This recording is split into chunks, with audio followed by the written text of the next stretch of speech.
durmun dağını aşık elliği Inray görey bilmin yar seni Ay uçurdum kolumdan tutabilmedim İlay tapayay bilmin yar seni boylu seni Bir kurşudum beye vana tutuldim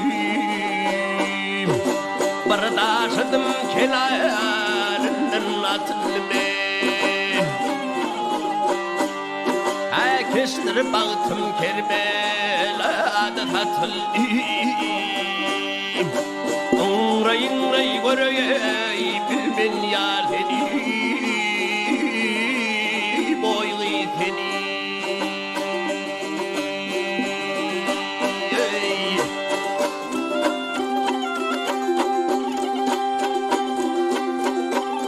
Ay Mekke tarafına yarey arşın isini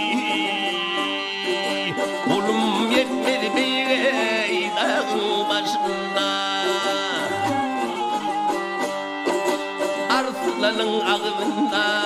piline dişindi İlay tapayay bilmen yalini boylu seni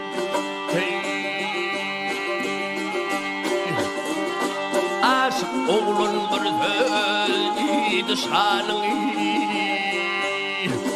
Ahır kalım men garibin kanına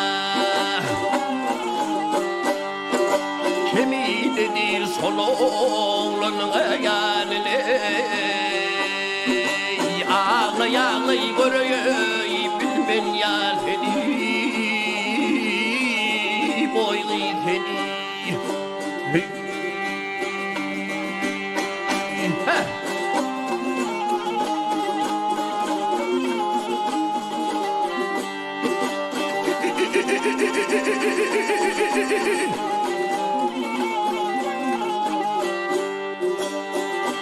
Ay kemiğidir sol oğlanın yanını İlay tapayay bilmen yar seni boylu seni Hey